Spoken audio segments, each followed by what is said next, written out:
민주평통 업무 담당하고 있고요. 그리고 상부회의소 그리고 통일교육위원 여러분들도 만나뵙고 인사드리는 게 제 지금 업무가 되겠습니다. 오늘 굉장히 중요하고 굉장히 의미 있는 행사에 참여해서 굉장히 저도 매우 기쁘게 생각하는데 안타깝게도 미리 잡혀져 있는 사장이 있어서 이렇게 일찍 나가게 돼서 죄송하게 생각합니다. 우리 이채진 교수님 아주 좋은 강연 기대했었는데요. 다음 기회를 좀 미뤄야 될 것 같습니다. 이채진 교수님의 평화통일과 관련된 강연은 많은 분들로부터 훌륭하신 강연을 해주시고 계시다고 듣고 있었습니다. 다음 기회에 한번 좋은 강연 듣도록 하겠습니다. 오늘 참석해 주셨던 많은 분들, 교육위원 여러분들 좀 건강하시고요. 다음 행사 때 불러주시면 참여해서 인사드리고 좋은 기억 남길 수 있도록 하겠습니다. 일찍 떠나게 돼서 죄송스럽습니다. 다음에 또 뵙겠습니다. 감사합니다. 지금부터 통일부 통일교육위원 주최 미국의 한반도 정책평가와 진행이라는 강연을 이채진 정치학 박사님을 모시고 행사를 진행하도록 하겠습니다. 먼저 오늘 사회를 맡은 잔노 수석부회장입니다. 박수 치신 분들은 건강하시고요. 여러분 안녕하십니까?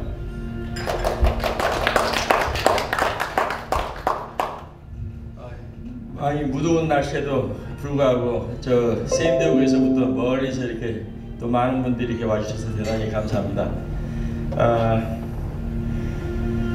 먼저 오늘 미국에서 제일 유명한 우리 정치학 박사님 이채진 박사님 또 사모님이 오셨는데 우리 뜨거운 박수로 환영의 박수를 좀 던져드리겠습니다. 지금 한미, 북중 그리고 일본에 뒤섞여 한치 앞을 내다보기 힘든 이때에 귀한 말씀으로 답답한 마음을 털어내줄 수 있는 우리 박사님 소중한 시간이 되었으면 합니다. 어제 일본 정부는 한국을 백색국가 화이트리스트에서 제외하는 제2차 경제 보복을 감행하여 한일 간의 경제 전쟁이 전면전을 치닫게 되었습니다. 한국을 대상으로 한 선전포고나 다름없는 백색국가 제외 조치를 일본 정부가 무역전쟁으로 비화될 전망이어서 양국 관계가 파국으로 치닫게 되어 한일 간 경제 또한 통상뿐만 아니라 안보 협력으로 안보 지형이 크게 흔들리게 되었습니다. 일본은 늘 강대국의 축을 이용하여 대륙 진출을 위한 대양 국토에 대한 의욕을 드러내고 한국은 늘 당하면서 살아왔습니다. 우익 세력들이 양국 관계를 불편하게 만들어버렸습니다. 독일의 빌리 브란트 총리는 1971년 폴란드의 수도 바르샤바의 전쟁 희생자 묘역 앞에서 무릎 꿇고 사죄를 했습니다. 총리는 비가 오는 굳은 날씨에도 비석 앞에 고개 숙인 것을 TV가 생중계돼가지고 전체 국민들이 폴란드 국민들이 그걸 보고 나서 그동안 가지고 있던 악한 감정을 전부 다 내려놓고 평화 무드를 조성했다고 합니다. 그것은 독일의 과거 제국주의에 의해서 행했던 모든 것을 용서하는 시간이 되었다는 것입니다. 어떤 일이 있어도 일본이 한국 정치에 개입하는 일은 없어야 합니다. 내전 간섭을 해서도 안 됩니다. 우리는 40여 년간 치욕적인 강점을 당한 바 있습니다. 일본의 숨은 의도를 알고 있는 이상 우리 국민 모두가 일본 제품 불매운동에 참여하고 여행도 참가해야 될 것 같습니다. 이번 경제전쟁은 반드시 이겨야 됩니다. 아베가 노골적으로 속내를 드러냈습니다. 경제 보복을 시작으로 극기하는 남북 문제까지 걸고 넘어가고 있습니다. 남북이 하나 되는 것은 고사하고 협력 관계도 철저히 배척하려고 합니다. 그들은 남북 분단을 선호하고 남북이 하나 되면 통제가 불가능해지고 어떻게든 한국을 일본 영향 밑에 두고 싶어 하는 것입니다. 조선의 마지막 총독의 손자 아베가 할비의 피를 그대로 이어받아 대한민국을 유린하는 야욕을 숨김없이 드러내고 있다는 것입니다. 이 땅에 기생하는 토착 외구들과 넉빠진 친일 쓰레기들이 아베를 두둔하고 현 정부를 깎아내리고 있으며 우리 민족에게 쓸 수 없는 상처를 준 두 사람의 피를 고스란히 이어받은 우리의 온수의 손자에 있는 것입니다. 일본 유명 주간 문춘에 따르면 아베 총리가 중국은 어처구니 없는 나라이지만 그나마도 외교 개임이 가능한 나라다. 그러나 한국은 그저 어리석은 국가일 뿐이라고 말을 했다고 합니다. 올바른 역사 인식을 갖고 통일을 하루빨리 만들어 아픈 지역을 배려해 줄 수 있는 강한 한국을 만드는 것이 우리 미주 한인 이민 선조들처럼 미주 동포들이 먼저 앞장서서 일본 제품을 더 이상 사용하면 안 되겠다는 것입니다. 특별히 오늘 남북 문제에 미북 문제, 일본 문제로 인하여 여러 가지로 답답한 마음이지만 우리 박사님을 통해서 많은 말씀을 듣고 위로를 받으시기 바랍니다. 여러분 감사합니다. 주말이고 한데 여러 행사가 있으시겠지만은 이 자리에 오신 것은 우리 조국에 대한 애국심도 많으시고 또 현재 진행되고 있는 위기, 대한민국이 당면하고 있는 어려운 시기에 대해서 여러분들이 생각을 함께 하고자 해서 여기 오신 것으로 생각됩니다. 이곳에서는 현재 이 자리에는 아주 유명한 분도 많으시고 또 제가 말씀드리려는 문제에 대한 여러 가지 식견을 가지신 분들도 많이 계십니다. 여러분들은 우리 해외 동포 사회의 유지시고 또 지도자이시기 때문에 현재 당면하고 있는 우리 조국의 위기를 허심탄회하게 생각하고 또 같이 고민할 수 있는 그런 기회가 있었으면 좋겠습니다. 저는 오늘 우리들이 살고 있는 미국의 한반도 정책이 도대체 어떻게 진행되고 있는가 하는 데 대해서 잠깐 말씀드리고 조 회장님께서는 제가 한 50분 정도 말씀을 드리고 그리고 한 10분이나 15분 정도 여러분들의 말씀이나 혹은 질문이 있으면은 거기에 대해서 대답하는 이런 순서로 말씀드리겠습니다. 여러분도 너무 잘 아시지만은 2017년은 아주 위험한 상태였었습니다.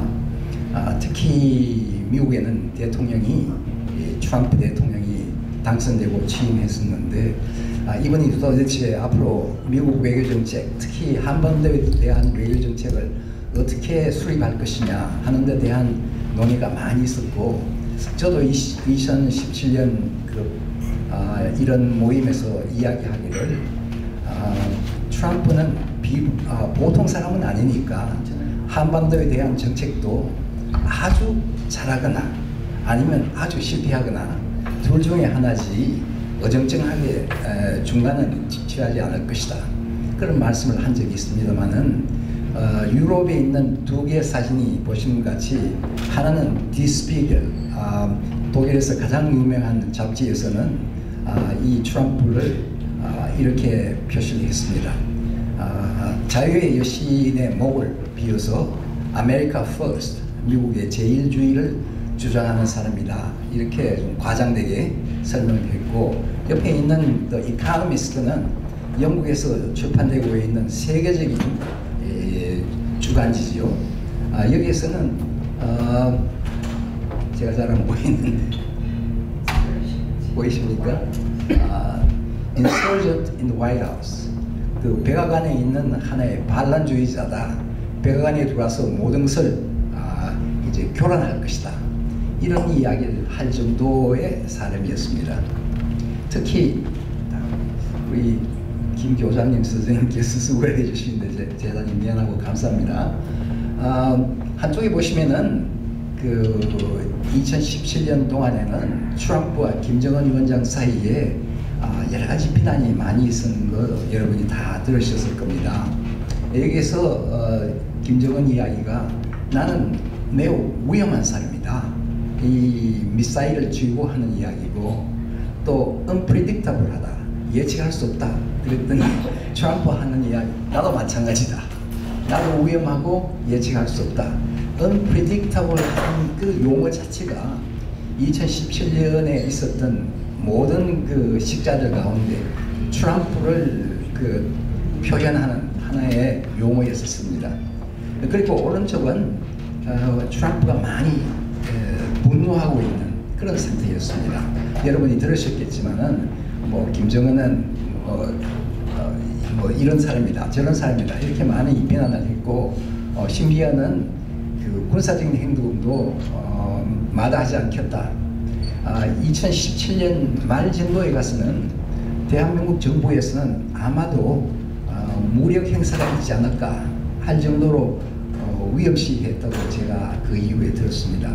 그렇게 듣는 것은 작년 5월 말에 통일부 장관, 그 당시에 통일부 장관이 해외에 있는 미국에 있는 원로 학자 6명을 초청했습니다.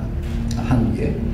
그래서 한국에 계시는 여러 학자들하고 토론을 했는데 그분이 그때 말씀하신 내용입니다. 2017년 말 정도는 트럼프 혹시 군사행동을 취하지 않을까 할 정도의 위기의식을 가졌다. 이런 말씀을 하셨습니다.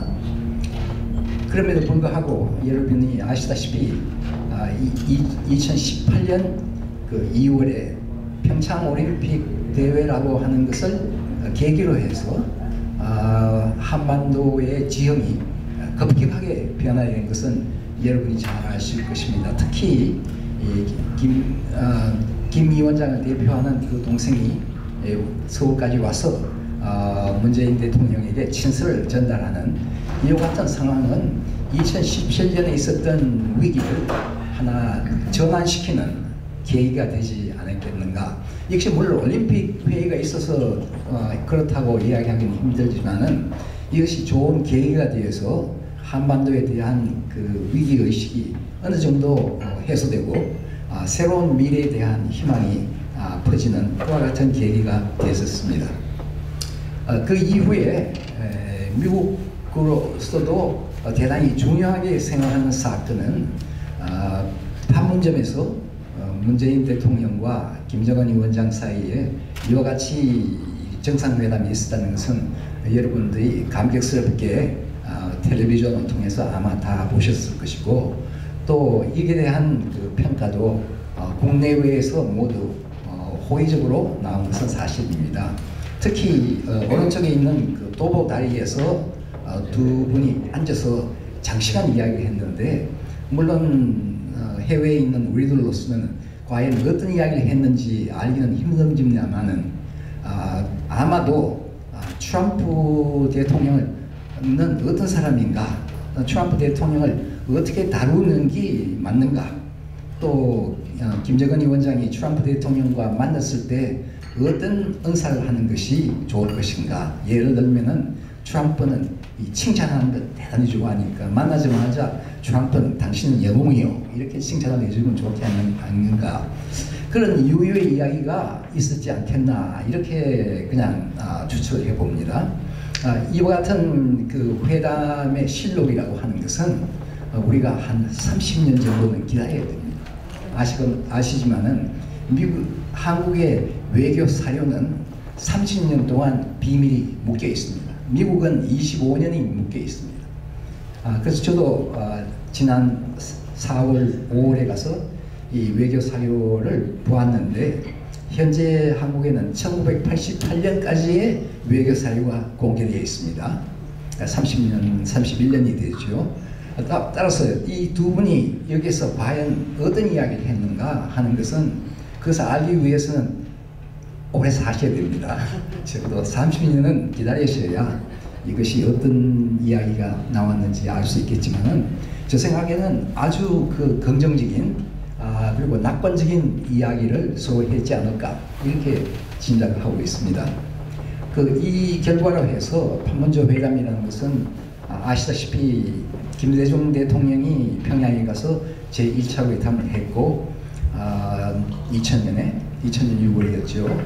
그리고 노무현 대통령이 또다시 평양에 가서 2007년 10월 제2차 회담을 했고 이 판문점 회담이라는 것은 그런 의미에서 제3차 정상회담이었는데 이 회담의 결과로 여러 가지 합의문이 나왔습니다. 여기서 보시는 것 같이 첫째는 우리 민족이 평화적으로 통일하자 하는 것이고 또 군사적인 행동을 자제해서 하자. 또 가장 미국으로서는 중요한 것은 한반도에 있어서 비핵화를 실현하기 위해서 공동으로 노력하자. 근데 만일 여러분들이 이와 같은 공동성명을 보실 때는 공동성명에 나온 내용도 중요하지만은 공동성명에 들어가지 않는 내용도 중요합니다. 과거에 있었던 공동성명에서 빠진 것 가운데서 제가 몇 개를 보였는데 우리 민족끼리 통합하자 하는 우리 민족끼리라는 용어는 이 공동성명에 빠져 있습니다. 이것은 아마도 우리 민족끼리라는 것을 북쪽에서 많이 사용하고 또 그와 같은 웹사이트도 있고 하니까 한국에 있는 여러분들이 조금 거부 반응이 있어서 그런 것이 아닌가. 그래서 공동성명에서는 이 공동성명뿐만 아니라 그 이후의 공동성명에도 우리 민족끼리라는 용어는 빠져 있습니다. 그리고 둘째는 2000년 김대중 대통령과 김정일 위원장 사이에 공동성명에 있었던 연방제 통일안이라는 것은 완전히 빠져 있습니다. 이것은 그 후에 오는 평양 공동성명에도 이와 같은 내용이 없습니다. 이것은 통일에 대한 하나의 방안이랄까 이런 면에서 과거에 있었던 합의가 어느 정도 무너지고 새로운 통일 방안을 모색하려는 그런 의도가 아니겠는가. 특히 개성공단, 금강산 관광, 개성공단은 제가 2006년에 직접 답사한 적이 있고 금강산은 1981년에 북쪽에서 갔었고 2006년에는 남쪽에서 금강산을 본 사람이기 때문에 이 개성이나 혹은 금강산에 대해서 저 개인적으로 애착이 많습니다만은 여기에 대한 이야기는 저는 없었다 하는 것이 대단히 중요합니다. 왜냐하면 개성이나 금강산이나 이런 데 대한 것은 그 이후에 있는 평양 공동성명에 나타나기 때문에 이 판문점 공동성명에서는 없었다 하는 이야기를 하고 있습니다. 다시 말씀드리면은 여기서 동의한 것 중에서는 한반도를 비핵화한다고 이렇게 동의한 것은 역사적으로 대단히 중요한 뜻이 있는 것이고 미국으로 봐서는 이것을 우리도 그 정신을 답습해야 되겠다 하는 그 이야기가 되지 않을까 생각이 됩니다. 또 이와 같은 그 남북 화해 무드를 대변해서 혹은 답습해서 트럼프와 김정은 위원장이 그 싱가포르에서 만났다는 것은 우리 모두가 축하를 하고 또 어떤 면에서는 희망적인 그 뜻을 가졌던 것은 여러분이 더 잘 아실 것입니다.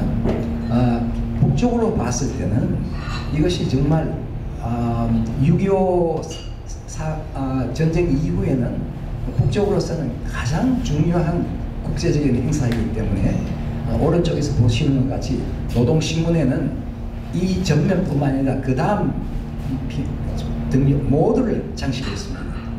이것은 젊은 김정은 위원장이 그 나이 많은 초강대국 대통령과 악수를 했다. 또 그 뒤에는 인공기가 6개가 있었고 또 미국 합중국 국기가 6개, 12개가 진열되어 있습니다. 그 앞에서 두 사람이 악수를 했다는 것은 김정은 위원장으로 봐서는 대단한 그 외교적인 성과였다 이렇게 보고 이것을 북쪽의 인민들에게 대대적으로 선전을 했다는 것을 볼 수가 있습니다. 이 두 사람 가운데 이 공동선언문이 나왔습니다. 네? 공동선언문을 뭐 여러분이 읽으셨는지 모르겠습니다만은 간단히 요약하면은 한반도에 있어서 완전한 비핵화를 추구한다 하는 그 원칙에 합의했습니다. 그리고 북쪽의 체제 보장에 대해서도 우리가 같이 노력을 한다. 그리고 평화적인 방식으로 하는 것을 바란다. 등등 우리가 보기에는 여기 아무런 문제가 없습니다. 사실상 아주 좋은 이야기만 여기가 들어가 있습니다. 물론 우리가 학자로서 혹은 시민으로서 혹은 대한민국에서 온 분들로 생각하기에는 이와 같이 아주 좋은 말이 있다 하는 것이 중요한 것이 아니고 그 내용이 앞으로 어떻게 진행될 것인가, 어떻게 이것이 실행될 것인가 하는 데 있겠습니다만은 이 싱가포르 공동 발표문이라는 것은 그 자체로서는 대단히 중요한 역사적인 이정표가 아닌가. 물론 그것을 만들기 위해서는 미국과 북한 사이에 많은 연락이 있었고 대표단도 만나고 이와 같은 노고의 결과로 해서 이와 같은 공동성명이라는 것이 나오게 된 것입니다. 근데 이 공동성명은 나오는 과정 속에서 제가 다른 데서도 말씀드렸지만은 데니스 로드만이라는 사람이 싱가포르에 나타났습니다. 나타나서 하는 이야기가 내가 이 회담을 중재했다. 나는 트럼프도 친구고 김정은 위원장도 친구고 또 내가 평양에 갔을 때는 트럼프의 자서전인 The Art of the Deal 그 책을 직접 내가 전달해 줬다. 이와 같은 이야기를 하면서 눈물을 흘리고 감격하게 이 기자회견을 한 것을 아마 여러분이 보셨을 것입니다. 그리고 회담이 끝난 이후에는 김정은 위원장은 다른 스케줄이 있어서 가고 이 트럼프 대통령 혼자만 1시간 넘게 아주 의기양양하게 마치 전쟁에서 이겨 돌아온 전성 장군같이 혼자서 단독 회담을 기자회견을 했습니다. 이 기자회견 가운데 우리가 주목해야 될 것은 몇 가지가 있는데 하나는 물론 과거의 대통령은 전언할 수 없는 것을 내가 했다. 과거의 대통령은 김정은이나 김정일 그리고 김일성 주석을 만나려고 했지만은 아무도 못 만났는데 내만이 만날 수 있다. 이렇게 이제 자화자찬을 하고 그보다 더 중요한 것은 이제는 미국과 한국이 합동 군사 훈련을 하지 않겠다. 이렇게 발표한 것입니다. 제가 알기는 이 발표는 한국 정부와는 사전에 연락도 없고 또 합의한 바가 없을 뿐만 아니라 미국에 있는 주요한 정책 이반자들도 깜짝 놀라는 이런 발표를 했고 또 그뿐만 아니고 이 합동 군사 훈련이라는 것은 영어로 war game입니다. war game. 전쟁을 위한 하나의 연습이다. 이 war game이라고 하는 것은 북쪽에서 늘 이야기하는 내용입니다.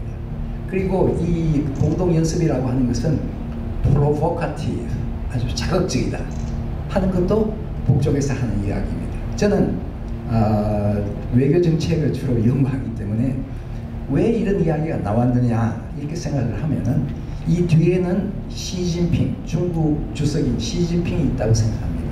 시진핑이 그 김정은 위원장과 이 회담 전에 3번 만났죠. 2번인가 3번 만났는데 아마도 시진핑이 이것 하나만은 꼭 받아오라. 다시 말해서 미국과 한국이 공동 군사 행동하는 것을 중단한다는 것 이것만은 꼭 받아오라. 중국의 입장에서는 미국이 한반도에서 군사 연습을 하는 것은 앞으로 있을 수도 있는 중국과의 전쟁에서 이것을 사용하려는 것이 아닌가 이렇게 늘 우려하고 있기 때문에 이것을 중단하는 것을 받아오라 하는 것을 아마도 김정은 위원장이 이 회담에서 역설한 것이 아닌가 이렇게 저는 짐작하고 있지만은 이것을 결정적으로 그렇다 하고 이야기를 하기 위해서는 그 외교적인 사료가 뒷받침을 해야 될 것입니다. 그런데 이와 같은 것이 되기 위해서는 물론 판문점에서 그 문재인 대통령과 김정은 위원장이 만났기 때문에 하나의 그 길을 터줬다 하는 것도 있지만은 그보다도 더 구체적으로는 여기에 나오는 3분 중간에 쓰는 사람이 정의용 외교안보 정책실장 그리고 왼편에 있는 분이 서훈 국정원 원장, 그리고 오른쪽에 있는 사람이 조윤재 현재 주민대사.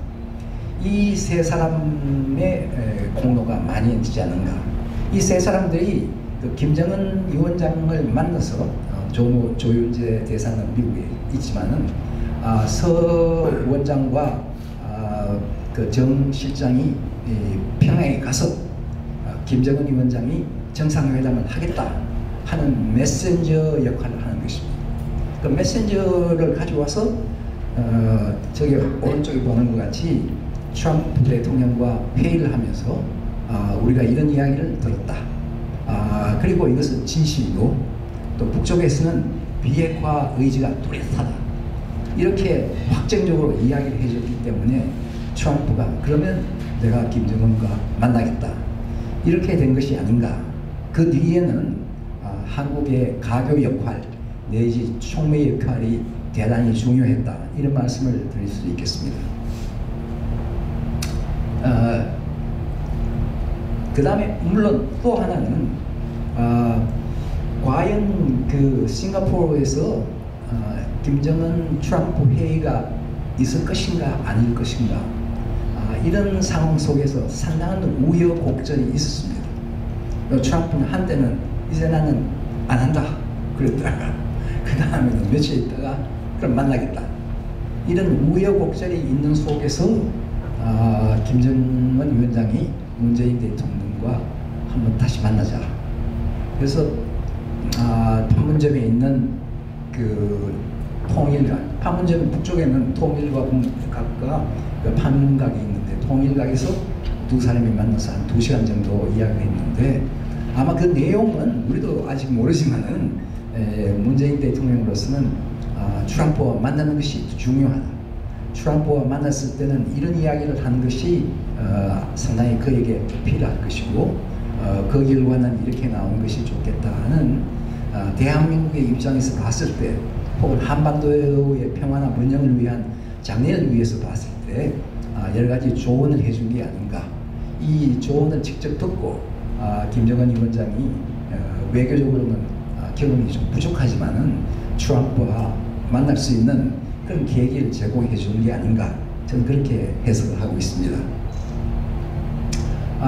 그 이후에 문재인 대통령이 평양을 직접 방문하고 심지어는 그 부인과 같이 천지에 가서 백두산에 가서 이렇게 사진을 찍은 적이 있습니다. 아마 차종환 박사님께서 전지는 백두산 가셨죠? 네. 여러 분 가셨죠? 저는 백두산을 북쪽에서는 가보지 못하고 연변 쪽에서 가봤습니다. 위에도 가고 또 천주도 가서 천주도 만지고 이랬는데 몇 같은 그 역사적인 사진들이 있었다는 것은 그 당시에 이걸 본 해외에 있는 동포들도 그렇지만은 국내외에 있는 여러분들이 상당히 희망적으로 생각하지 않았을까 이런 생각이 듭니다. 그 평양 공동성문에는 아까 없었던 그 개성공단 그리고 금강산 관광 철도 등등에 대한 언급이 이제 들어가 있습니다. 보다도 본격적으로 남북 관계를 개선하겠다고 하는 의지가 여기에 들어가 있는 것이고 이 평양 공동성명을 보시면은 가장 중요한 것이 앞으로 우리는 평화적인 방법으로 관계를 개선하는 것이지 무력은 사용하지 않는다. 무력 불사용 한다는 이 원칙은 만일 그것이 지켜진다면은 한반도의 평화를 위해서 대단히 중요한 것입니다. 역사적으로 이와 같은 그 무력 불사용 협정 같은 것은 많이 있었습니다. 때로는 그것이 지켜진 적도 있고 더 많은 경우에는 이게 지켜지지 않는 경우도 많이 있었습니다. 그러나 한반도의 경우에 이와 같이 무력을 사용하지 않겠다, 평화지대를 만들겠다 등등에 대한 합의가 앞으로 실행이 된다고 하면은 우리가 보다 더 평화스럽게 살 수 있는 기회가 되지 않을까 이런 생각이 들고 미국으로서도 이것은 환영하는 일입니다. 하노이 회담이 결렬된 것은 저도 사실 깜짝 놀랐습니다. 이 하노이 회담이 이와 같이 아무런 결과도 없이 결렬될 것이라고는 저도 전혀 예측을 못했고, 이렇게 결렬될 것으로 예측한 분이 뭐 소수는 있겠지만은 실제적으로 공개적으로 이건 안 될 것이다 이렇게 이야기한 사람은 별로 없으리라고 보는데, 이 하노이 회담은 특히 김정은 위원장 입장에서는 그 먼 기찻길을 며칠을 두고 타고 왔어요. 그러니까 싱가포르 갈 때는 중국 항공기를 빌려서 타고 갔죠. 그렇지만은 이 하노이까지는 또 중국에 의뢰하기도 힘들고, 또 이건 육지가 연락이 돼 있으니까 그 열차로 이틀 3일이어서 장시간 이렇게 왔다가 그 결렬이 되니까 상당히 난감하게 된 것인데, 도대체 이게 왜 결렬됐는가 하는 것을 우리가 생각하게 되면은 앞으로 미국과 북한 사이의 그 협상 과정이라는 것이 얼마나 어려운가, 많은 사람들이 잘 될 것이라고 기대를 해도 안 되는 그와 같은 상황을 우리가 생각할 수 있겠습니다. 갑자기 이 결렬되니까 그 회담이 끝나고 점심을 같이 하기로 했던 이 식당 보시죠. 텅 비어 있습니다. 그리고 오른쪽에는 김정일 위원장이 월남을 공식 방문한다는 그런 외교적인 절차를 끝나고는 혼자 쓸쓸하게 돌아갔을 때 무엇을 생각을 했는가, 우리가 짐작해 볼 수가 있겠습니다. 또 이와 같은 그 회담을 하게 되면 늘 방해자가 있기 마련입니다. 한쪽에는 트럼프 같이 보이는 사람이 김정인 같이 보이는 사람하고 손잡고 하노이에서, 그리고 이렇게 보시면은 김정은 위원장하고 비슷하게 보이는 분이 있는데, 역시 그 월남 국가라는 것은 독재성이 강하고, 아마 한국에서 이런 사람들이 와서 했다면은 어떻게 했었는지 모르지만은 월남에서는 이 사람들을 잡아서 그냥 축출해버리는 겁니다. 그런 에피소드가 있었습니다. 근데 하노이 결렬을 어떻게 볼 것인가, 이것은 역사학자나 뭐 평론가 가운데는 여러 가지 설이 많이 있으니까 제가 여기 써놓은 것은 저 개인의 입장일 뿐이지 어느 누구를 대변하는 것은 아닙니다. 결과적으로는 피차가 미국과 북한이 서로를 오해, 오산한 것이 아닌가. 북쪽으로 봤을 때는 아마 김정은 입장에서는 트럼프 대통령은 앞으로 2020년에 재선이 가장 중요한 개인적인 목적이니까, 이 재선을 위해서는 손에 잡히는 어떤 실적이 필요하다. 그 실적을 생산하기 위해서는 나와 회담해서 우리의 요구 조건을 어느 정도 받아줌으로 해서 결과가 나오면은 싱가포르와 마찬가지로 트럼프가 전쟁에서 승리한 사람과 같이 미국에 가서 얘기할 것이니까, 그와 같은 성품이나 약점을 포착했다. 아니면 그것을 과도하게 평가한 것이 아닌가. 이런 게 첫째고, 둘째는 북쪽에서 영변에 있는 핵시설을 폐쇄하겠다 하고 하면은 거기에 대해서 상응하는 여러 가지 조치를 미국이 하지 않을 것인가. 그 가운데서도 국제 경제 제재 조치에 들어가 있는 가운데서도 북쪽의 민생에 가장 중요한 5개항에 대한 제재 조치는 해제해 줄 수 있지 않을까. 그 1대1을 바꾸어 보겠다.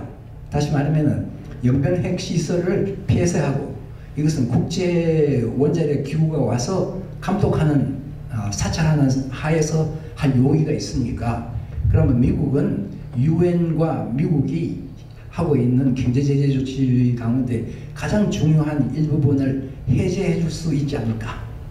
이렇게 아마 기대를 했었는데, 물론 이것은 안 됐죠. 그리고 이 김영철이라는 사람이 여러 번 나타났는데, 통일전선부 부장이죠. 이 사람은 원래는 그 군 출신이니까 이 복잡한 국제관계나 외교의 미묘한 외교 문제에 대해서는 뭐 그렇게 많이 한다 이렇게 우리가 보기는 힘들지요.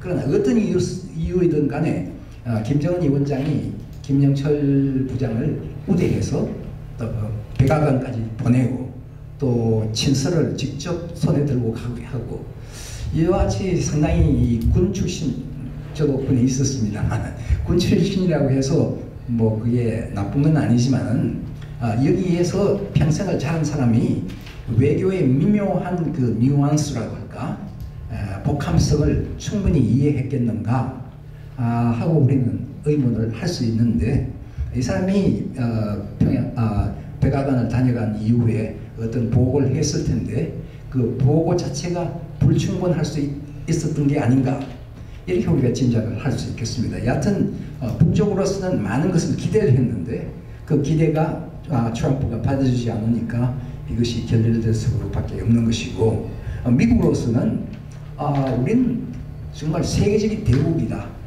북쪽에 대해서는 경제 제재 조치도 취할 수 있고 또 무력을 행사할 수도 있는 막강한 힘을 가지고 있으니까 내가 김정은하고 다시 만나서 우리가 강력하게 주장하면은 받지 않을 수 없지 않겠나, 이렇게 이제 오판을 할 수가 있는 것이고, 또 영변 핵시설을 폐기한다는 것은 불충분하다.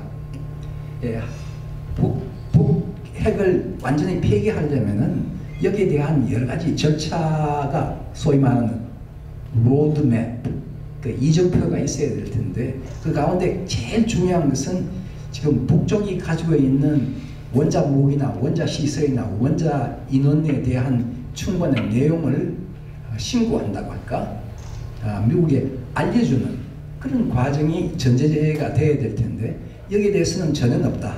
물론 북쪽으로서는 우리는 그럴 수 없다. 왜냐하면 우리가 가지고 있는 핵무기나 핵시설, 핵 기구 같은 데 대한 것을 아무 대가 없이 덜렁 발표해 주면은 우리는 완전히 빨가벗는 것이 아닌가, 스스로 국가 권력을 양보하는 것이 아닌가. 그 북쪽으로서는 이유가 있습니다. 또 미국으로서는 그렇지 않으면은 우리가 당신들이 비핵화하겠다는 그 진정성을 어떻게 신뢰할 수 있겠는가. 그렇게 이제 서로의 생각이 다른 것입니다. 트럼프는 이 하노이 회담을 통해서 북쪽에서 최소한도의 그 배려는 하지 않을까, 이렇게 착각을 한 것입니다. 그리고 미국으로서도 일반적으로는 과거에는 1994년에 있었던 핵 문제에 대한 제네바 합의가 있을 때는 제네바 회의에 참석한 분들은 제가 거의 다 인터뷰를 했었는데 갈루치 그 대표를 포함해서 그 사람들은 그 당시에 북한에 대해서 거의 몰랐던 사람. 그 밑에 있는 한국 전문가들, 키노네스라는 분은 하버드 대학에서 한국 역사 전공하고 그 부인도 한국 분이고 한국말을 잘하는 분이 밑에서 북한은 이런 나라다 이렇게 설명을 해주고 가르쳐주면서 회담을 했었어. 그러니까 미국은 북한도 몰랐고 또 북한도 미국을 몰랐어요. 제가 아는 어느 교수가 이분이 김영진 교수라고 하는데 여러분들도 아실 겁니다. 조지 워싱턴 대학에 있는 아주 유명한 원료 교수인데 이분이 북쪽에 가서 김영남 그 당시에 외교부장과 이야기를 했더니 김영남 외교부장이 미국에는 외교정책이 어떻게 성립되는가, 그래서 김영남 교수가 장시간 설명을 했다고 합니다. 의회는 이렇고 대통령은 이렇고 뭐 국방부는 이런 생각을 하고 상공부는 이런 생각하고 국무부는 이렇게 생각을 하고 한참 이야기했다고 듣더니 김영남 부장이 그 당시 부장이 하는 이야기, 우리하고 비슷하구만요. 이렇게 이야기를 했다고 합니다. 이것은 돌이켜보면은 미국은 북한을 잘 모르는 거예요. 아직도 북한도 미국을 다 안다고 할 수가 없는 거예요. 그래서 로버트 게이츠라는 분이 조금 그 이야기를 드리면은 이 로버트 게이츠는 아시지 않습니까? 미국의 CIA 디렉터를 수년한 사람, 그리고 미국의 국방장관을 한 사람이에요. 제가 제 와이프와 같이 만났었는데 그 만났을 때 회의에서 하는 이야기가 자기가 현역에 있을 때 CIA 디렉터로 있을 때 그리고 미국의 국방장관으로 있을 때 영어로 합니다. I knew nothing about North Korea. 이렇게 공개적으로 실토를 했어요. 그리고 똑같은 직책을 가졌던 레온 파네타라는 사람이 있습니다. 이 레온 파네타도 CIA 디렉터를 몇 년 했죠. 그리고 국방부 장관을 몇 년 했죠. 그분이 쓴 자서전을 보면은 이렇게 써 있습니다. My knowledge on North Korea was very shallow. shallow는 얕다는 거 아닙니까? 내가 그 당시에 CIA 디렉터고 국방을 담당하는 사람이었음에도 불구하고 북한에 대한 나의 지식은 아주 얇다. 이것이 사실일 겁니다. 제가 그 성김 대사 있지 않습니까? 필라델피아에서 만나서 물어봤습니다. 이런 분들이 다 북한에 대해서 모른다고 하는데 당신도 모르느냐? 그랬더니 이분은 뭐 북쪽에 오래 갔다 오고 한국 출신이고 또 LA에 오래 산 분 아닙니까?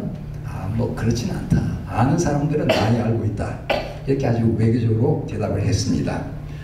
여기서 보시는 것 같이 하노이 회담이 결렬되는 것은 미국은 미국대로 북한을 모르는 것이고 북한은 북한대로 미국의 진술을 이해하기는 아직도 모자란 점이 있어서 결국 이와 같은 이해 부족이 중요하니까 이렇게 제가 말씀을 누누이 하는 것은 여기에 계신 분들의 앞으로 역할이 대단히 중요합니다.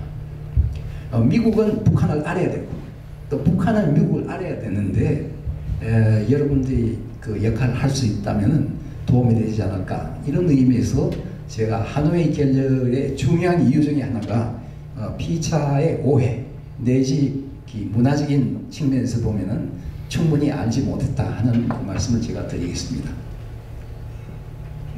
네. 하노이 이후에는 북쪽에서는 그럼 어떤 일이 일어나고 있는가? 이것은 뭐 여러분들이 신문이나 텔레비전이나 통해서 아시겠지만은 미국 대미 정책에 대한 근본적인 재평가가 반드시 있을 것입니다. 저는 김정은이 아니지만은 김정은이라고 하면 도대체 어떻게 돼서 이렇게 중요한 사건이 실패로 돌아갔는가? 시작부터 다시 검토를 하자 이렇게 했을 거예요. 그리고 거기에 관련되어 있던 사람들은 과연 자기들의 의무를 충실하게 수행을 했는가? 그러니까 물론 김정은 위원장의 일본의 일반적인 행태는 자기는 책임을 지지 않는 것입니다. 다른 사람에게 책임을 전가해야 되는 것입니다. 그러니까 인민들이 많이 기대했던 이 회담이 결렬되니까 누군가는 책임을 져야 될 것이고 또 정책을 재고해야 되는 것은 사실일 겁니다. 이와 같은 것이 아직도 진행되고 있지 않는가. 그렇기 때문에 미국과 북한 사이에 실무회담이 지난번 판문점 제가 잠깐 말씀드리겠습니다만은 판문점 회담에서 합의한 것이 수주 안에 실무급 회담을 한다는 것이 벌써 한 달이 지났는데 그 밑으로는 뭐 통화가 있고 뭐 협상이 있으리라고 알겠습니다만은 그와 같은 실무급 협상이 없었다고 하는 것은 아마도 북쪽에서 이와 같은 재평가 과정 특히 앞으로 미국과 협상할 때는 누구를 앞장서야 할 것인가 하는 데에 대한 그 검토가 아직도 있을 것으로 보입니다. 외교적으로는 실추된 위기를 혹은 위상을 만회하기 위해서 김정은 위원장이 두 가지 중요한 행사를 했습니다. 오른쪽에 나오는 행사는 김정은 위원장이 직접 그 브라지보스톡에 가서 푸틴과 회담을 한 것입니다. 물론 이 내용에 대해서는 우리가 잘 모릅니다만은 푸틴으로서는 우리는 북한을 지지한다. 또 미국과의 회담을 이렇게 해줬으면 좋겠다. 우리는 육자회담을 선호한다. 육자회담이라는 것이 그 북경에서 6나라가 있었던 것을 이제 한다. 그리고 북쪽과의 그 경제 협력 관계도 현재 국제의 경제 제재 조치 하에서 할 수 있는 것은 우리가 할 의향이 있다. 등등 이와 같은 이야기가 있었을 것이고, 그보다도 더 중요한 것은 지난 6월 20일 다시 말하면 이 판문점 회담이 바로 있기 열흘 전에 시진핑이 북한을 방문을 했습니다. 시진핑은 과거에 부주석 할 때 북쪽을 방문한 적이 있습니다.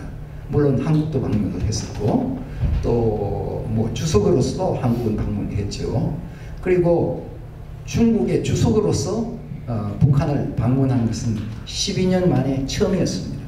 이와 같이 중국과 북한은 동맹국이지만은 사이가 별로 좋지 않습니다.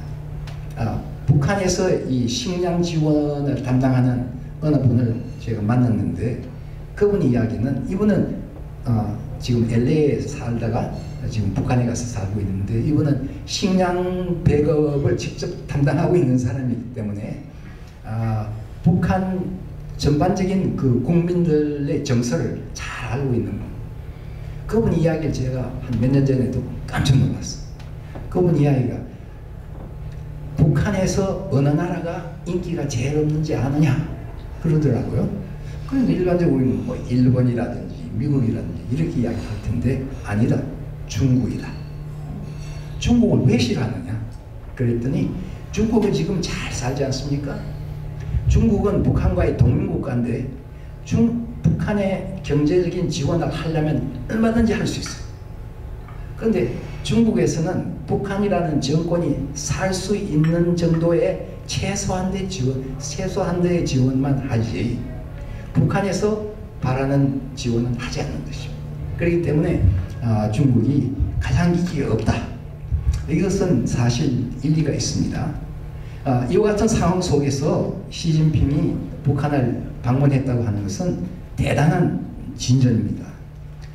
그래서 여기서 보시는 것 같이 그 김정은의 부인은 리설주는 한복을 입고 나왔고, 또 시진핑의 부인은 또 그 중국식인 옷을 입고 나와서 아주 대대적으로 환영 행사를 했습니다. 이것은 최근에 와서 어느 외국 지도자가 평양에 갔을 때보다도 더 큰 아주 대단한 거국적인 환영 행사를 했고, 그 가운데서도 가장 중요한 것은 이 시진핑이 어디를 갔느냐. 여러분들이 누가 정상에 어디를 가면은 늘 그렇게 생각하십시오. 이 사람이 워싱턴만 오는가, 또 어디를 가는가. 시진핑이 간 곳은 열사들이, 따지면 중국 인민해방군, 중국 인민해방군들이 6.25 전쟁에서 전사한 사람들의 묘소가 있습니다. 그 묘소를 찾아갑니다. 그 묘소에는 특히 누가 있느냐? 모택동의 아들 마오 안잉이라는 사람의 묘소가 거기 있는 것입니다. 그래서 중국에서 이와 같은 지도자가 오게 되면은 그 중국 군인들의 묘소에 가서 인사를 하는 거고, 시진핑도 반드시 거기에 가서 인사를 하게 된 것입니다. 이것은 무엇을 의미하냐면은, 중국은 북한과 1961년에 체결한 상호방위조약을 철저히 시행하겠다는 뜻을 의미하는 것입니다. 우리는 한국뿐만 아니라 미국에도 이것은 시사하는 바가 많습니다. 왜냐하면 여러분이 아신다시피 그 미국은 한국과의 상호방위조약이 있는 것이죠. 이건 53년 설정을 해서 현재까지 아무런 수정 없이 계속 오고 있죠. 그 북한과 중국은 북한은 1961년에 그 당시 소련과 방위조약을 체결하고, 또 중국과도 방위조약을 체결했는데, 소련의 나라는 없어졌으니까 그 소련과의 과거의 방위조약은 소멸되고, 그러니까 북한이 가지고 있는, 또 중국이 가지고 있는 유일한 군사 동맹은 두 나라 사이에 있는 이 동맹밖에 없어요. 그런데 이 동맹에서 중요한 것은 우리가 미국과 한국의 그 방위조약을 보면은 어느 일방에 대한 외부로서의 침범은 쌍방에 대한 침범이라고 생각을 하고 거기에 대해서 공동으로 대응한다 이렇게 되어 있습니다. 그리고 미국이 이렇게 대응하는 것은 미국의 헌법 절차에 따라서 한다. 이렇게 조건이 붙어 있어요. 미국의 헌법 조항을 왜 넣느냐 하면은 여러분 미국 헌법을 연구를 하시면은 미국에서는 전쟁 선포라는 것은 의회의 승인을 받아야 하는 것입니다. 그러니까 미국은 한반도에 전쟁이 났을 때 즉각적으로 참전하느냐 안 하느냐 하는 것은 이 조약에는 없습니다. 왜냐하면은 이와 같은 헌법 조약에 따라서 선제포고를 해야 되기 때문입니다. 그런데 중국하고 북한 사이의 방위조약에는 그런 조건이 하나도 없습니다. 3조인가 4조지 잊어버렸는데 거기에는 어느 일방이 다른 나라나 다른 국가의 그룹에 의해서 군사적인 공격을 당했을 때는 타 일방은 다시 말하면 북쪽이 군사적인 공격을 당했을 때는 중국으로서는 모든 수단을 다 동원해서 자동적으로 방해해 줄 의무를 가진다 이렇게 되어 있습니다. 지금 중국은 북한도 핵무기를 가졌지만 중국은 막강한 군사력을 가지고 있는 것입니다. 그러니까 이 조약이 살아있다는 것은 중국이 만일 한국에 전쟁이 일어났을 때는 우리가 이 조약을 실행할 수 있다 하는 것을 이 회담에서 암시한 것입니다. 대단히 중요합니다. 제가 옛날에 중국을 자주 왔었는데 한 28번, 9번 다녀서 왔는데 그때 이 조항이 살아있는가? 전쟁이 났을 때 중국이 모든 수단을 동원해서 북쪽을 도와준다 하는 것이 살아있는가? 한 15년 전 정도, 한 20년 정도 전에는 물론 이것은 국가 대 국가의 조약이니까 당연히 살아있죠. 한 10년 전에 가서 물어봤을 때는 이 교수님 이것은 잊어버리십시오. 중국말로는 공동화라고. 이 조약은 그 안이 비어있다. 이것은 조약에는 있지만 우리가 어떻게 북한까지 가서 그 군사적으로 도와줍니까? 이것이 이 회담에서는 재활된 것입니다. 이것이 미국으로서도 대단히 중요한 뜻이 있는가. 시간이 제한되었으니까 제가 좀 빨리 움직이겠습니다. 그런 와중에서 여러분이 아시다시피 오사카에서 G20 가장 경제적으로 개발된 20개 나라가 만나서 정상회담을 하고 그 정상회담 와중에서 문재인 대통령이 트럼프를 한국을 방문하도록 초청을 하는 것이고 이 초청을 받았을 때 그 트럼프 이야기는 이왕 한국에 가니까 김정은 위원장에도 내가 헬로하고 싶다. 바로 헬로 하고 싶다.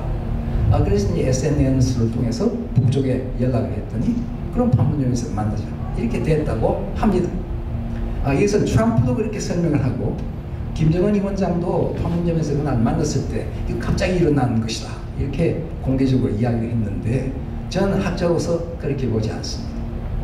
이것이 성립하기 위해서는 상당히 그 전에 물밑 교섭이 있었으리라고 저는 생각을 하고 앞으로 외교문서가 공개되면은 거의 90% 저는 확신합니다. 그 안에는 그 사전에 정지 작업이 있었으리라고 봅니다. 여하튼 이 판문점 회담이 있었다고 하는 것은 여러 가지 역사적으로 중요성이 많이 있습니다.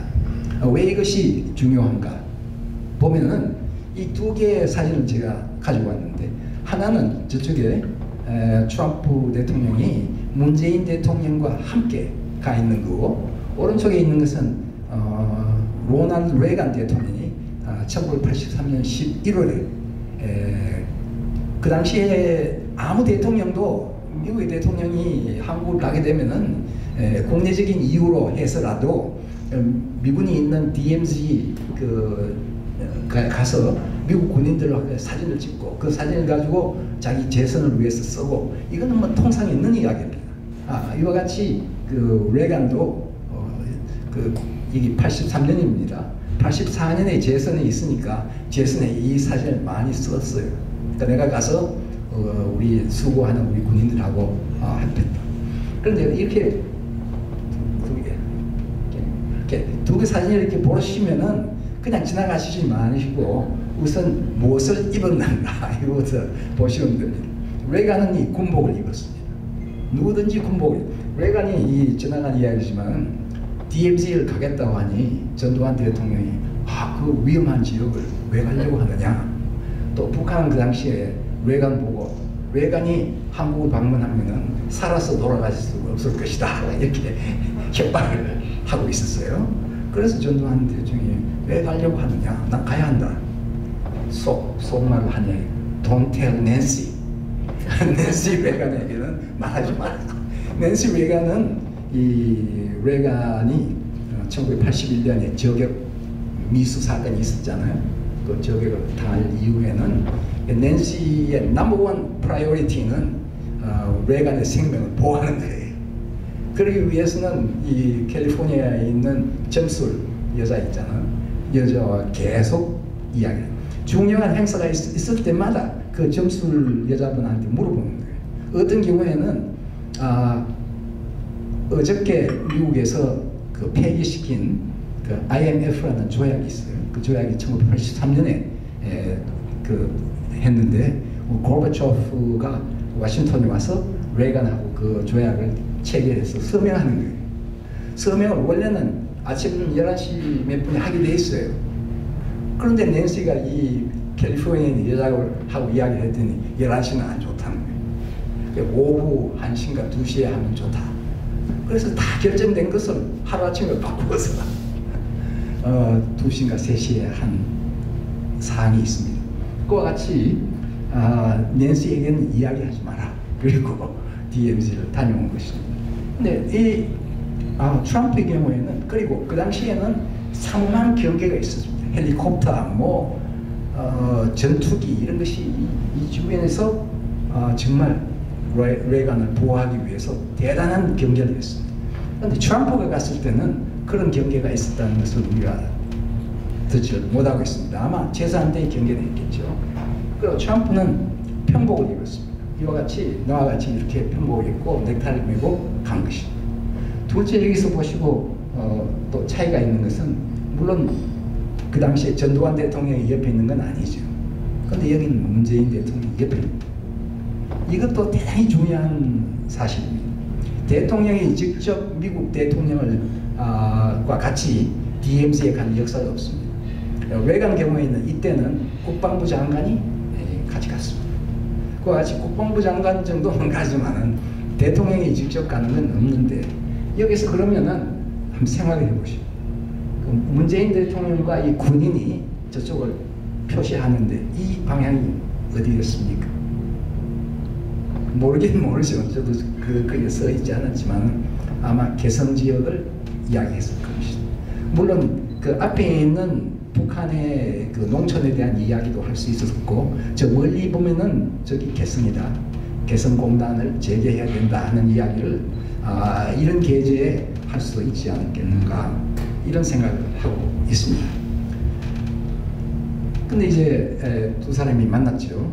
만난 것은 과거의 판문점 회담 2018년 4월 27일 김정은 문재인 정상회담에 했던 것과 그대로 따라하는 겁니다.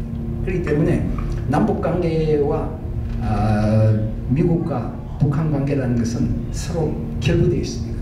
도저히 떼내려고 해도 떼낼 수가 없습니다. 남북관계가 잘 되면은 북미 혹은 미북 관계도 잘 될 수 있고 미북 관계가 잘 되면은 남북 관계도 잘 될 수가 있는데 한쪽은 못 되는데 한쪽은 잘 된다. 이런 상황은 거의 불가능합니다. 현실적으로. 그렇기 때문에 여기에서 보면은 이런 상황이 돼 있고 여기에 뒤에 있는 것이 판문관입니다. 다음에 보시면은 이제 과거에 4월 17일에 있었던 것을 이번 6월 30일에 한 거고 여기 이렇게 보시면은 이 가운데 젊은 사람이 하나 있습니다. 누군지 아시겠습니까? 여기 있는 사람이 제가 젊을 때 제가 우리 학생들을 데리고 바로 그 자리에 갔던 적이 있습니다. 뭐 장황하게 설명은 할 수가 없지만은 그 UN 사령부의 배려로 UN 사령부의 초청으로 가게 된 것입니다. 이렇게 된 것은 뭐냐면은 8군 사령관을 했던 사성 장군입니다. 미국에서는 최고의 장군 아닙니까? 사성 장군을 우리 대학 출신입니다. 클레어먼트 맥케나 출신으로 제가 아주 잘 알고 있습니다. 그래서 제가 우리 학생들을 데리고 거기 갈 테니까 당신이 뭘 좀 해보라 했더니 그 현 사령관이 내 밑에서 일한 사람이니까 전화. 그러니까 뭐 대단해요. 우리 호텔에 미군이 쓰는 그 자동차 하나가 왔어요. 우리 와이프하고 나는 거기 두 사람이 앉고 그 다음에 마이크로버스 하나 왔어요. 마이크로버스 와서 학생들 6명은 거기를 타고 그 서울서부터 판문점까지 가서 이렇게 다 하고 온 것이죠. 그러니까 미국도 역시 인적 관계가 중요한 것이 아닌가 하는 것을 느꼈는데 우리는 물론 이 군사 경계선 위로는 물론 갈 수 없었죠. 그런 사연이 있습니다. 그리고 이와 같은 사진을 여러분이 많이 보셨겠지만 늘 유의하셔야 될 것은 누가 중간에 서 있는가 이것을 생각해야 됩니다. 제가 하나는 안 가져왔지만 또 한 사진은 문재인 대통령이 중간에 서 있는 사진도 있습니다. 한국의 신문에는 그런 사진이 나왔습니다. 이것은 문재인 대통령이 중심이다 하는 것이고 여기는 오른쪽은 많이 나왔죠. 트럼프 대통령이 중간에 있는데 인상이 아주 좋지 않습니다. 그죠? 이 두 사람이 한국말로 그냥 갔다 왔다 하니까 뭐가 돌아가는지 모르는 그 통역관은 저 멀리 있어요. 그러니까 그게 이 두 사람이 무슨 이야기 하는지도 모르고 이게 외교적으로 대단히 중요해요. 이런 것도 잘 배려를 해서 트럼프의 심기를 건드리지 않아야 됩니다. 그런데 이 사진은 북쪽 노동신문에 나오는 사진입니다. 노동신문에서는 김정은 위원장이 반드시 중간에 있어야 돼요. 이런 건 나올 수가 없어요. 그죠?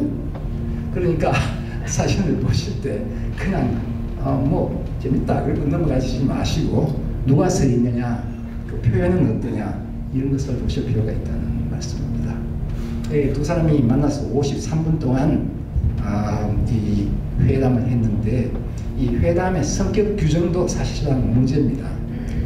일반적으로는 한국의 신문에서는 이 정상회담이다, 영어로 말하면 서밋 미팅이다 이렇게 보는데 미국에서는 서밋 미팅이 아니라고 하고 이것은 그냥 거의 우연히 만났을 뿐이지 이 절차상으로 여러 가지 외교적인 절차가 있는 그런 서밋 미팅이 아니다. 옛날에 이런 적이 있습니다. 1988년 노태우 대통령이 당선된 이후에 유엔에 와서 연설을 하고 워싱턴에 가서 레간 대통령을 만납니다. 레간 대통령을 한 4시간 정도 만났는데 이것은 한국에서는 정상회담했다. 노태우 대통령이 가서 백악관에 가서 레간하고 만났다는 것은 국내 여론상 대단히 중요하니까 정상회담이라고 했다. 미국은 이것은 정상회담이 아니다. 공개적으로는 공식적으로는 미국 대통령 레간이 노 대통령을 만나서 점심을 같이 했다. 이렇게 규정하는 거예요. 그러니까 어떤 회담이 정상회담이냐 아니냐 하는 것도 외교적으로는 대단히 중요한 거예요. 또 정상회담을 했을 때는 그 격이 뭐냐 하는 것도 중요합니다. State visit 하면은 최고의 비즈니스. 여기는 뭐 예포도 나오고 여러 가지 나오고 그리고 official working visit 이게 제일 많아요. official working visit 하면은 그냥 공식적으로 회담하기 위해서 오는 미팅 이렇게 여러 가지가 있는데 여기도 미국에서는 이 정상회담이라고 하지 않습니다만 저는 저 나름대로는 이것을 미니 서밋이라고 그렇게 부르고 있습니다. 미니는 적으니까 그냥 약식 서밋이다. 여하튼 정상이 만난 건 사실이니까 정상이 안 만났다고 할 수 없으니까 저는 그것을 미니 서밋이라고 하는데 여기에서는 과연 어떤 결론이 나왔는가 여기도 우리가 충분히 다는 알 수 없지만은 53분 동안 트럼프가 헬로 하겠다고 하는 것이 53분 헬로를 100번 한 건 아닐 테니까 거기에는 무슨 중요한 내용이 있었을 것이다. 하나는 싱가포르 선언의 내용과 정신을 우리가 답습한다 하는 것을 확인했을 것이고, 둘째는 양자 실무자 협상을 수주 내에 한다 하는 것을 합의했다고 했습니다. 그리고 미국은 폼페오 국무장관과 스티븐 비건 북한 담당관을 중심으로 앞으로 협상할 것이다 했고, 북쪽으로서는 통일전선부에서 외무성의 주도로 협상을 하겠다 하는 이야기를 한 것으로 알고 있습니다. 구체적으로 누가 나온다 하는 이야기는 하지 않았지만은 앞으로 그 중심추가 변한다 하는 이야기를 한 것으로 알고 있습니다. 그런데 여기서 중요한 것은 북은 한국의 협상 참석을 원치 않는다고 했다고 합니다.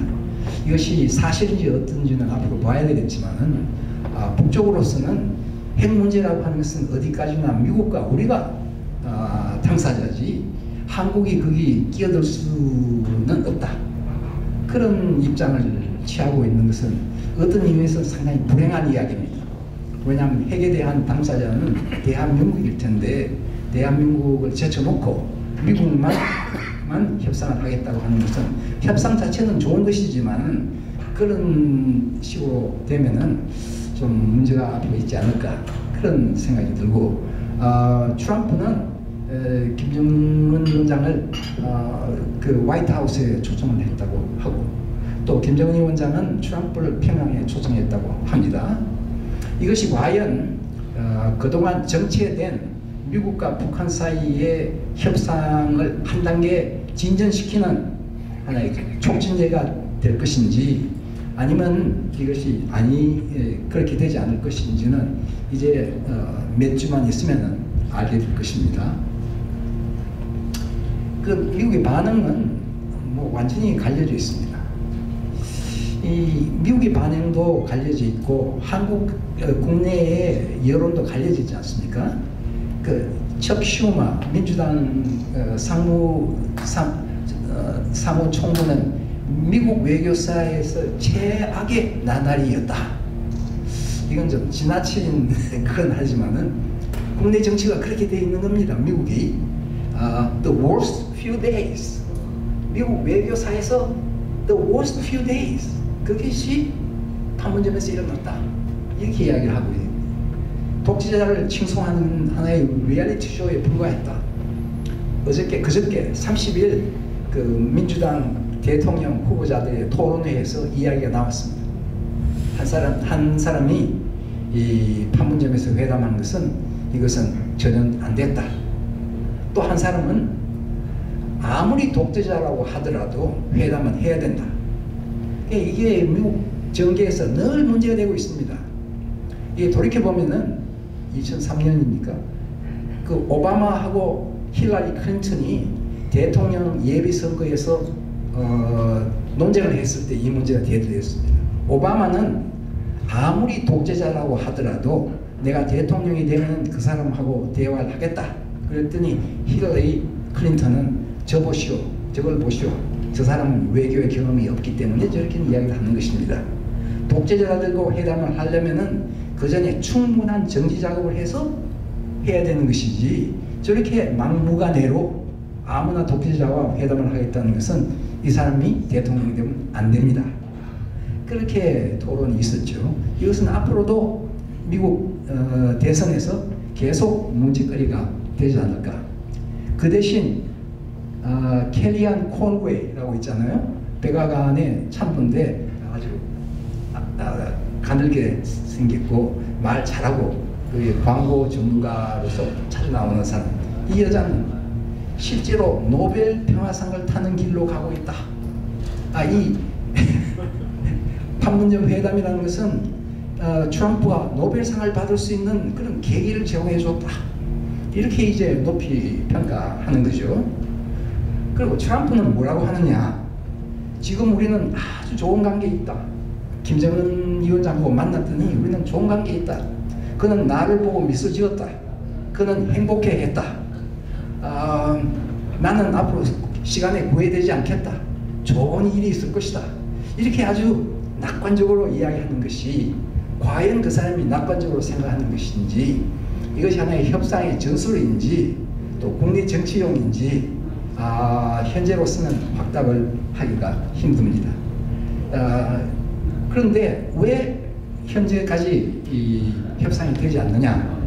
이것은 북쪽으로서 봤을 때는 앞으로 협상에 대한, 아까도 이야기했지만은 진용을 누가 할 것인가, 거기에 대한 내용은 어떻게 할 것인가 하는 데 대한 결정이 충분히 안 될 수도 있고, 미국과 한국이 군사연습을 한다고 하니까 이것은 싱가포르에서 트럼프가 약속한 것을 어기는 것이다, 이렇게 볼 수가 있는 것이고,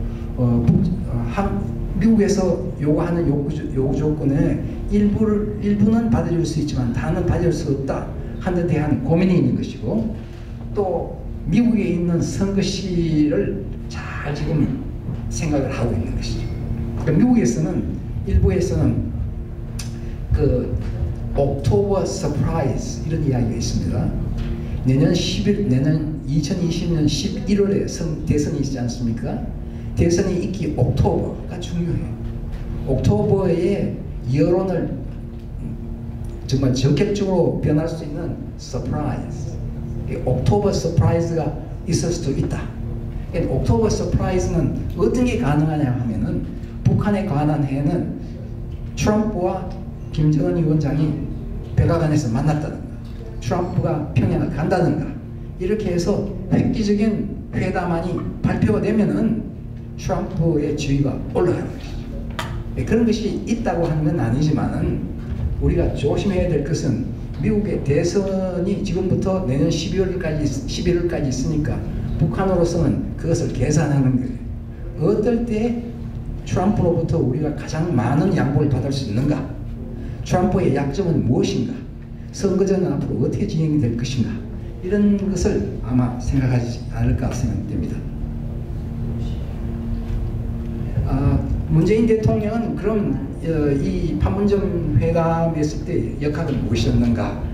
이렇게 보면은 적극적인 평가는 문재인 대통령이 이 오사카에서 G20 회의에서 트럼프를 한국에 초청한 자체가 이와 같은 것을 계산을 하고 초청을 했다고 또 볼 수 있고, 인내심을 가지고 북한과의 관계를 개선하기 위해서 노력했다, 이렇게 적극적으로 평가할 수도 있고, 문재인 대통령 자신은 이렇게 이야기를 했습니다. 북미 간 사실상 적대 관계는 종식되었다.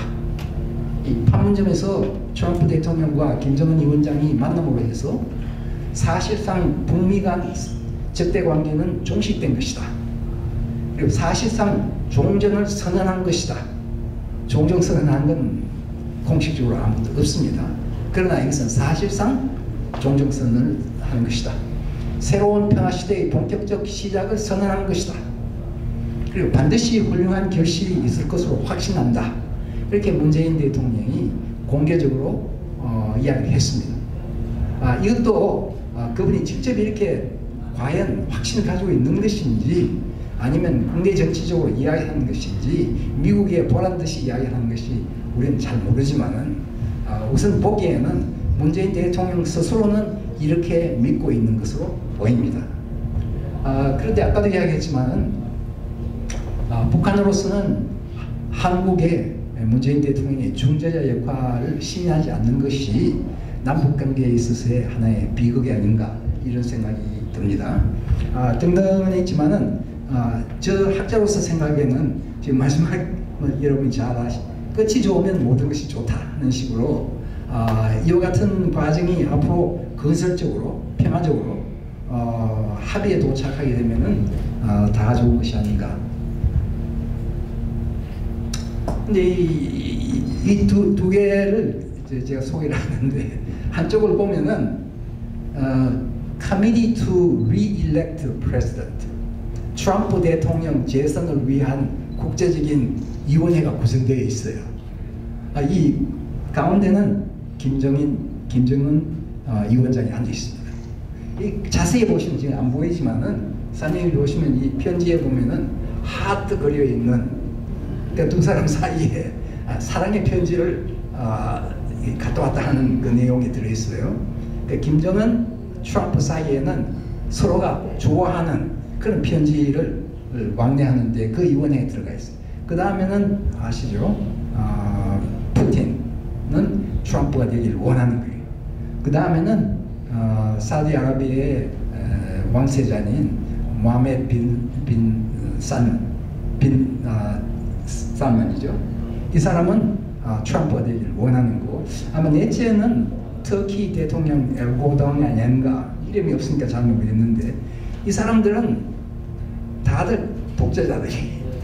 그런데 이 사람들은 트럼프가 재선되는 게 자기들한테 좋다 하는 이런 그 국제적인 위원회를 가졌다. 이건 물론 뭐 해학적인 이야기죠. 실제가 그런 것이 아니고 그럴 것이다 하는 것이고, 여기는 두 사람이 손을 잡고 그 뒤는 미사일이 막 지나가는데 두 사람이 춤을 추고 있습니다. 그 사람 이야기는 조 바이든 is low IQ. 그게 그 트럼프 대통령이 하는 이야기 아닙니까? 조 바이든 머리가 나쁘다. He is not stable genius like you. 바이든은 트럼프 당신과 같이 아주 안정적이고 천재적인 사람은 아니다. 아주 트럼프가 그런 이야기들은 너무 좋아하는 거예요. 그래서 트럼프 하는 이야기가 The enemy of my enemy is my friend forever. 나의 적은 나의 적의 적은 나의 동무다. 영구히. 그러니까 바이든은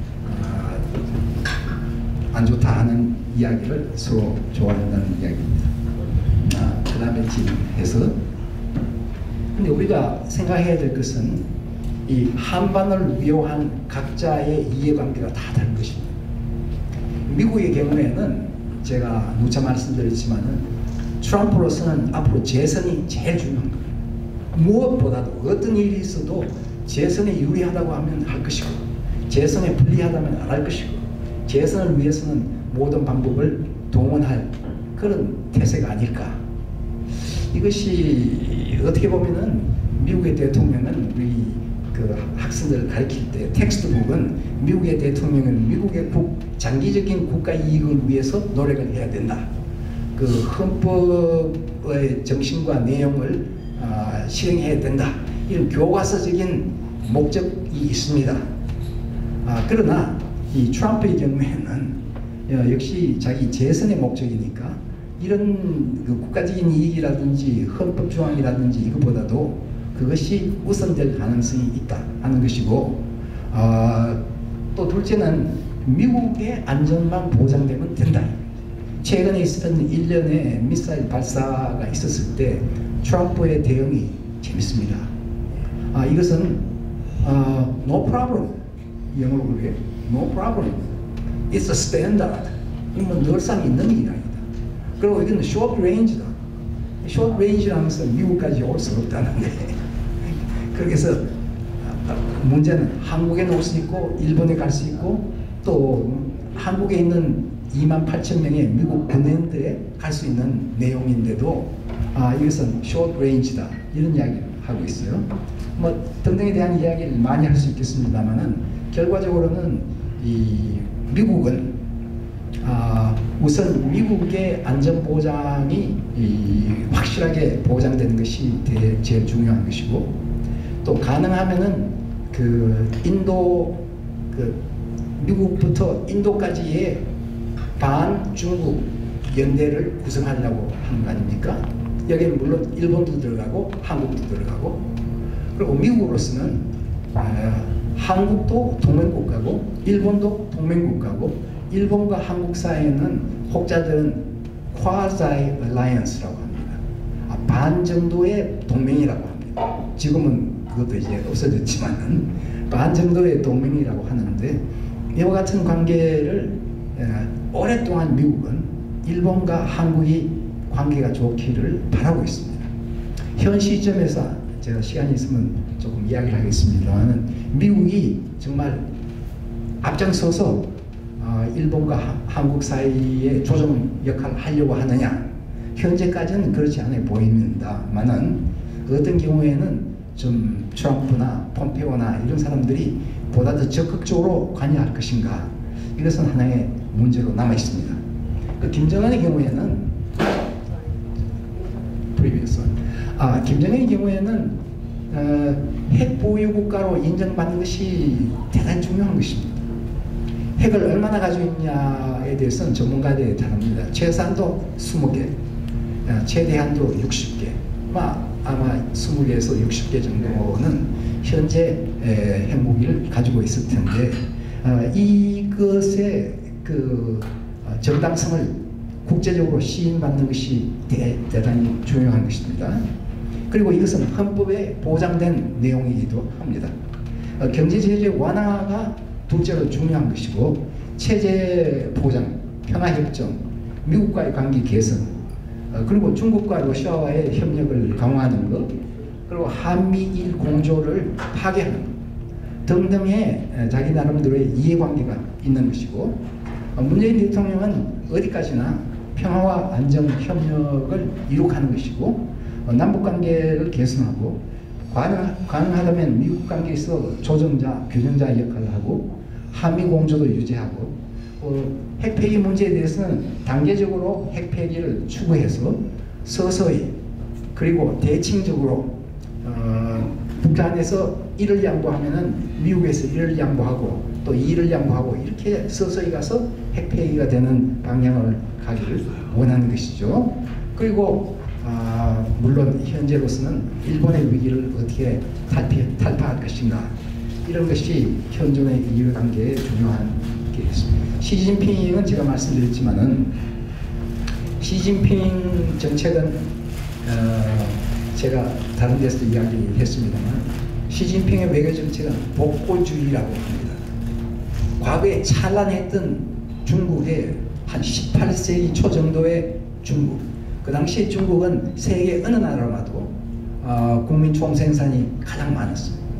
그때는 아주 종주국으로서 아시아 지역 한반도를 통합해서 다 관리하고 있었던 그런 상황이었거든요.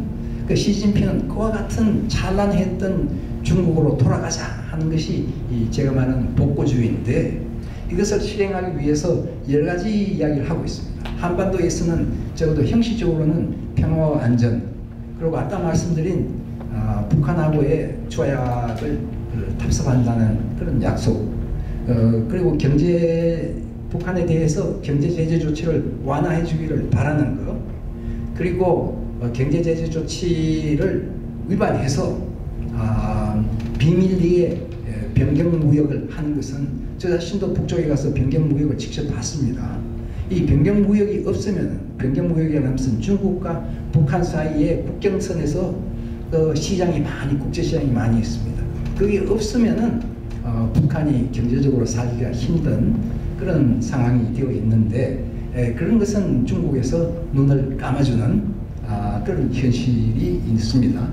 미국의 영향을 감소시킨다. 그리고 중국이 중심이 돼서 사자회담을 하고 싶어한다. 그리고 중국은 아까 이야기한 복고주의적인 입장에서 중국의 세력을 확대하려고, 세력권, sphere of influence, 영향권을 확대하려고 하는데 지금 노력을 하고 있습니다. 푸틴은 조금 생략을 하고, 아베는 아까도 그 반일 여러 가지 슬로건을 말씀하셨는데, 아베도 이 복고주의를, 저는 벌써 한 7, 8년 전부터 한국에서도 강연할 때도 제가 이런 이야기를 했습니다. 아베는 무엇을 지향하는가? 아베도 복고주의, 제2의 명치 유신을 하겠다고 하는 겁니다. 이것은 제가 오늘 아침에 갑자기 생각한 게 아니고 그동안 여러 가지 이야기를 했습니다. 여러분들 거의 다가 통일 이원이신데, 통일 이원, 통일 연구원, 그리고 통일 교육원, 저는 관계가 많습니다. 한국에 있는 통일연구원은 제가 자문위원을 10년 이상을 했고, 또 통일교육원은 제가 2013년에 초빙 교수로 임명되어서 고위 관료, 학생, 군인, 외교관, 비즈니스맨 뭐 등등 이런 분들을 해서 30회 이상 제가 강연을 하고 다녔습니다. 그러니까 여러분들이 하시는 통일교육 사업에 대해서 제 자신도 대단한 애착을 가지고 또 관심을 가지고 있습니다. 그런데 이 아베는 그때도 늘 이야기를 했습니다만 명치유신을 다시 하겠다는 것이죠. 또 개헌도 평화개헌이라는 헌법이라는 것은 메가더 시대에 만든 평화 그 헌법을 이것을 개헌하겠다 하는 것이고, 거기에 한반도를 하나의 수단으로 생각을 하는 거예요. 명치유신, 제2의 명치유신을 하고 헌법을 개정하고 일본이 보다 더 보통 국가로 만들겠다. 지금은 억눌려 있는데 보통 국가로 만들겠다고 하는 그런 지향성을 가지고 봤을 때 가장 약한 나라가 대한민국이 된 것입니다. 이 문제를 앞으로 어떻게 해결하는 거냐는 것은 뭐 제가 또 한번 강의를 해야 되는지 모르겠습니다만은 중국으로서는 현재 진행되고 있는 북핵 문제에 대해서 완전히 소외되고 있다. 그런 인식을 하고 있는 것입니다. 자펜 패싱이라고 하는데, 자기들은 완전히 도외시되고 있다. 그리고 아베의 대북 정책은 이중성이 있는 것입니다. 하나는 북쪽에 대한 경제 제재를 강력하게 시행해야 된다고 주장하는 반면에, 나는 조건 없이 김정은 위원장과 만나겠다 하는 것이죠. 이런 그 이중성을 가지고 있는 대북 정책을 가지고 있습니다. 그리고 앞으로 제가 시간이 있으면 조금 더 말씀을 드리겠습니다.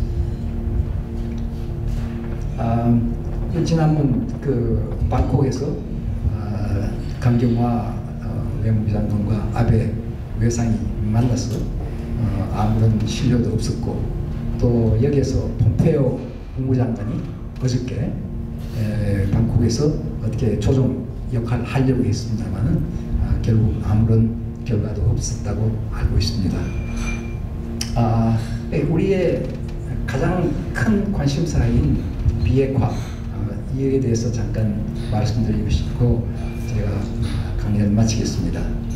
이 비핵화를 볼 때 조건이 성숙되면은 북쪽의 핵폐기가 가능하다, 이렇게 믿고 있는 분은 아마 제 생각에 문재인 대통령은 그렇게 믿고 있는 것입니다. 트럼프도 어떤 조건이 성숙되면 협상을 통해서 할 수 있다고 생각하는 것 같습니다. 또 현재 그 문재인 대통령을 둘러싸고 있는 그 학자들이나 혹은 관료들 가운데 여러분이 아시는 뭐 문정인 교수라든지 최근에 여기 와서 강연했던 정세현 전 통일부 장관이나 이종석 전 통일부 장관이나 이런 분들은 제가 아까 말씀드렸던 지난 5월 말 저희들이 서울에 가서 회의했을 때 그분들이 다 나와 있었습니다. 그래서 제가 느낀 것은 이분들은 다 확신하고 있어요. 이분만은 다르다. 이분만은 북쪽이 핵폐기를 할 것이다. 그러나 핵폐기를 하기 위해서는 미국이 이런 조건을 제공해야지, 조건이 성숙하면 반드시 할 것이다. 이렇게 확신을 하고 있는 것입니다. 이것이 실행만 되면 얼마나 좋겠습니까?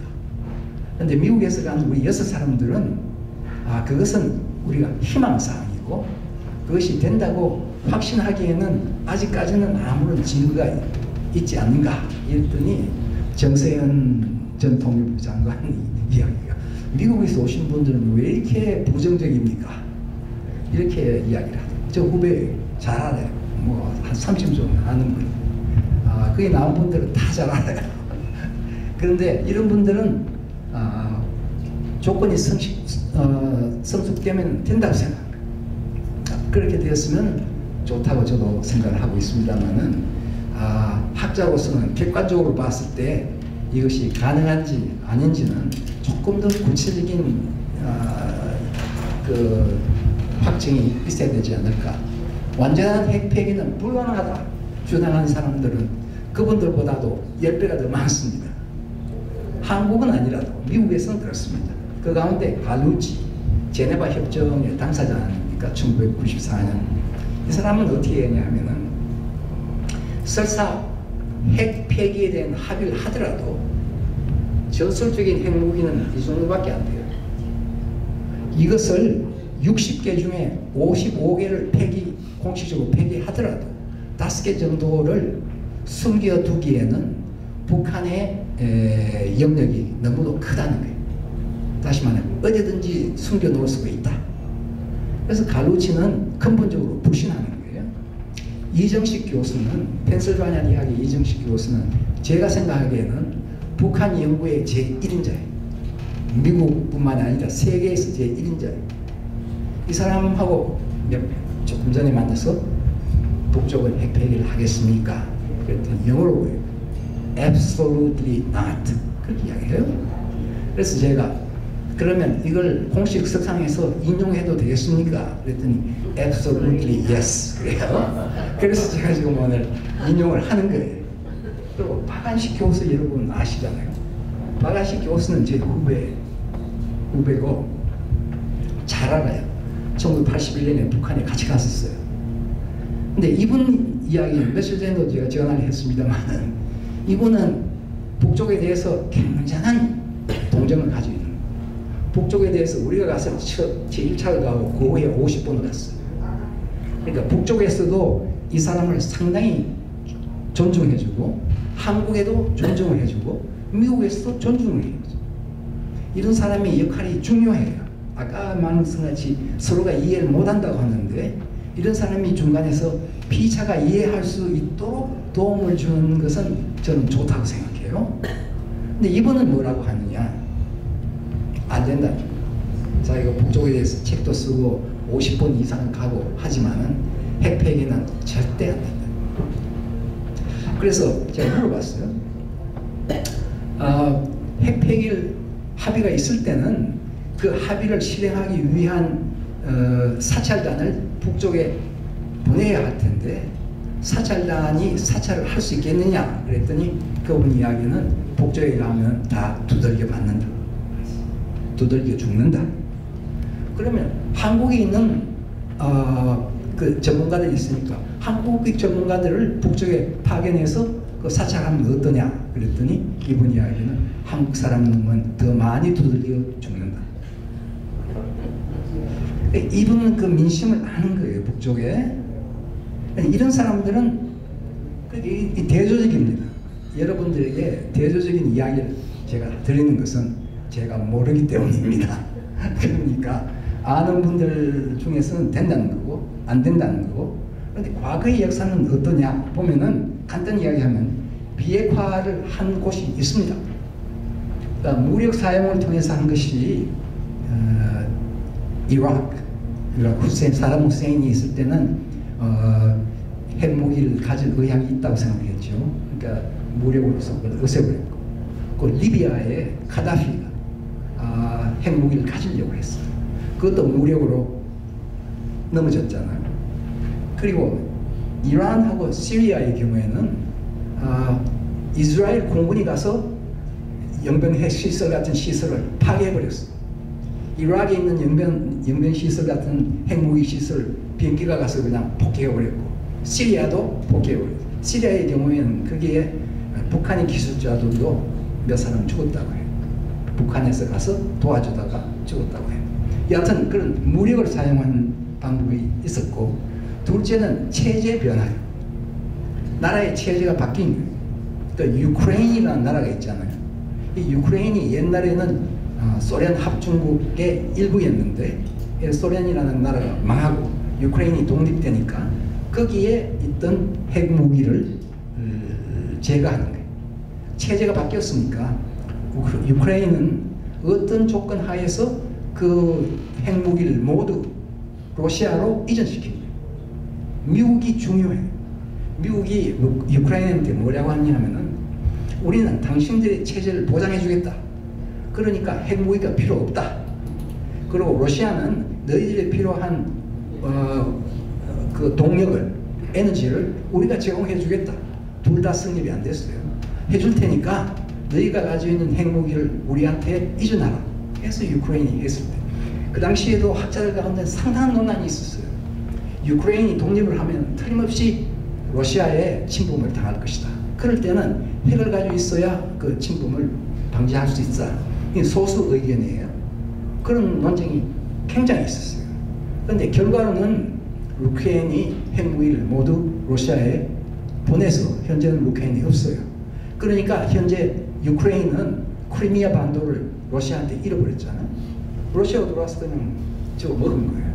그리고 우크레인의 동부 지역은 거의 한 전체 영토의 4분의 1 정도는 현재 러시아가 점령하고 있었어요. 돌이켜보면은 이게 김정은이 생각할 거예요.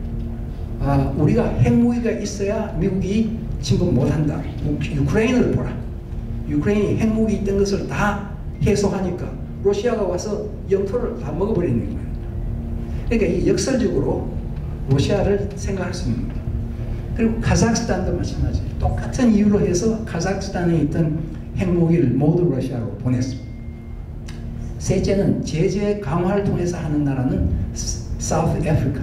사우스 아프리카가 핵무기를 5개인가 6개 실제 제조를 했었어요. 제조를 했었는데 더 클러크라는 총리가 나오면서 더 클러크라는 사람이 위대한 사람. 더 클러크라는 사람이 백인인데 총리가 되면서 넬슨 맨델라를 해방시켜줬잖아요. 그 감옥에서 나오게 했잖아요. 그 후에 넬슨 맨델라가 대통령이 나왔을 때 자기가 부통령으로 같이 나왔어요. 이 사람이 우리는 이 경제 제재 조치가 강하니까 핵을 폐기한다. 핵이 있던 핵을 포기했어요. 이와 같은 신뢰가 있습니다. 그러나 우선 앞으로 몇 년 동안에 한반도에서 또 북한의 핵이 폐기될 것인가 하는 데 대해서 저 나름대로 보면은 포괄적인 핵 폐기의 타협의 가능성은 많아야 10%다.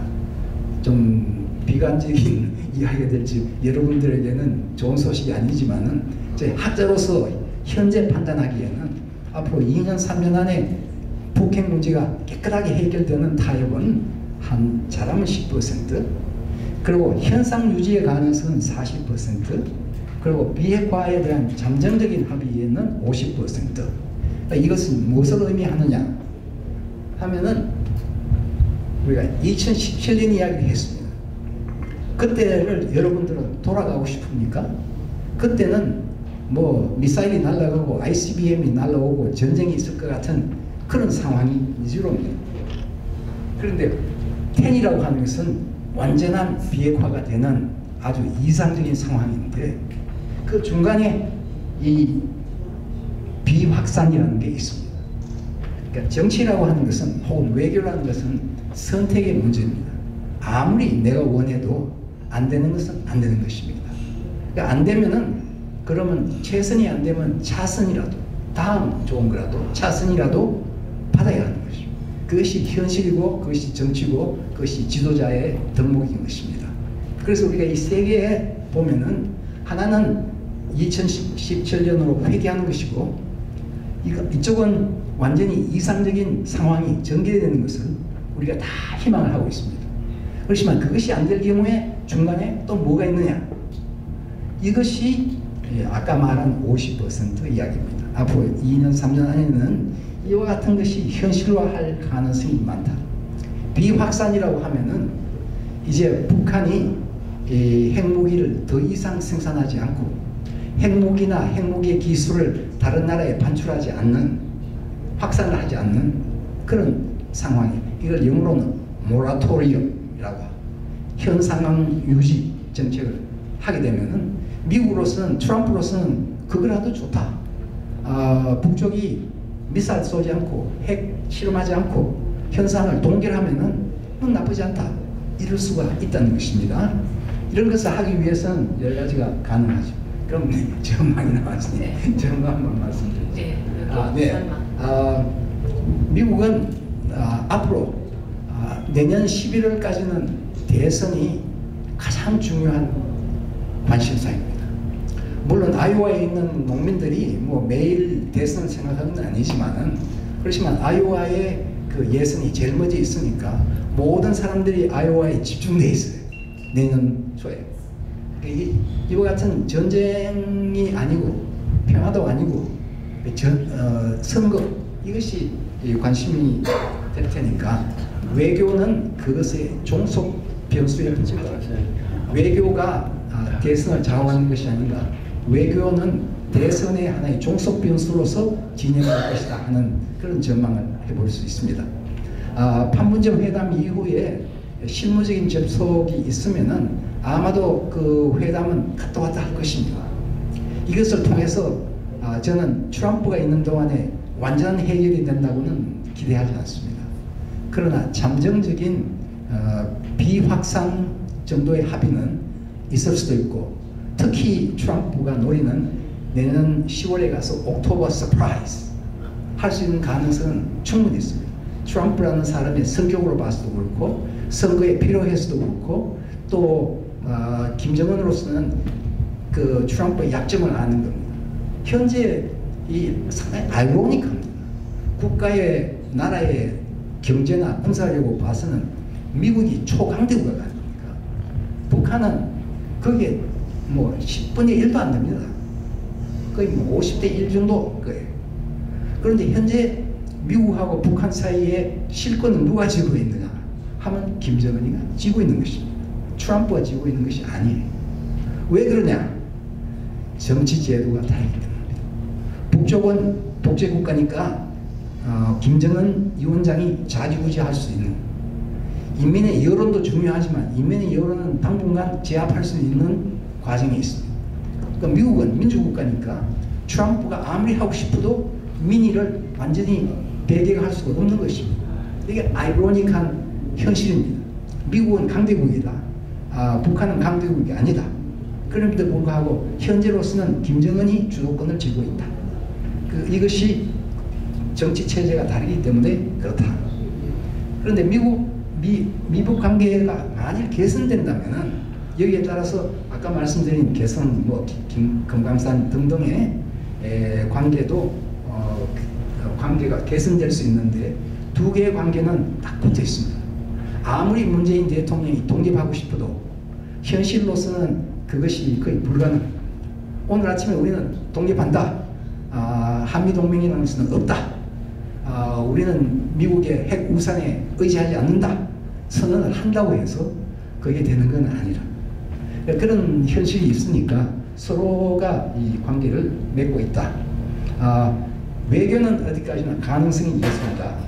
국내 정치의 연장선상에서 이해해야 합니다. 김정은이 지금 처해 있는 국내 정치 상황은 무엇인가? 그걸 이해해야 되고 트럼프도 마찬가지고 문재인 대통령도 마찬가지입니다. 여기서 중요한 것은 제가 어느 저 읽었는데 1976년에 유럽 축구 대회가 있었습니다.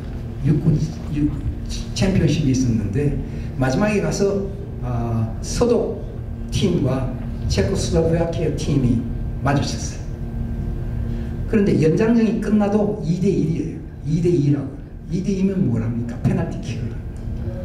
그러니까 여러분들이 이 축구 시합할 때 보면은 연장전에서 페널티킥을 하면은 그 골키퍼가 왼쪽으로 가거나 오른쪽으로 가요. 그죠? 어느 쪽 한쪽으로 오니까 왼쪽으로 탁 가거나 오른쪽으로 가요. 그래서 이 체코의 그 축구 선수는 어떻게 하느냐 하면은 유유히 걸어가서 중간에다가 탁 꽂는 거예요. 독일의 골키퍼는 아주 세계적인 유명한 골키퍼인데 왼쪽으로 갑니다. 그런데 중간에 탁 들어가서 천천히 따라서 그게 통과돼서 체코슬로바키아가 우승하는 거예요. 외교도 정치도 그렇게 생각하셔야 됩니다. 극단이 반드시 이기는 건 아닙니다. 그러니까 이 북쪽을 보는 경우에도 된다, 안 된다 하는 이 극단의 여론이 양분되면 지금 한국의 여론이 양분되어 있지 않습니까? 그 중원이 비어있는 겁니다. 중간 세력이 비어있는 겁니다. 여기에는 누구나 와서 축구볼을 때릴 수 있는 그것을 지금 일본이 하고 있는 겁니다.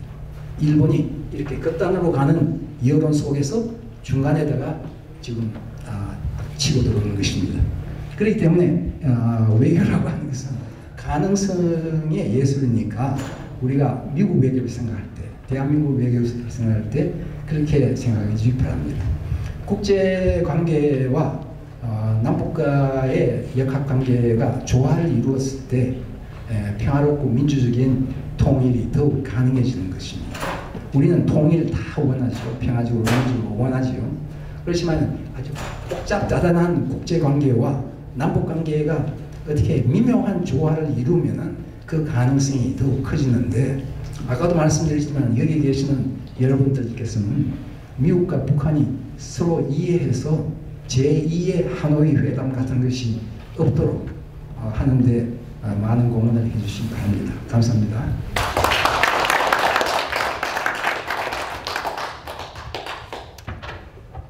예, 저희 이채진 박사님이 1시간 반 넘게 강연을 해주셨습니다. 예, 우리 이채진 박사님께 다시 한번 큰 박수 부탁드립니다. 그리고 저희가 강연에 마치기 전에 웹에서 오신 분들 저희가 소개하는 시간이 있습니다.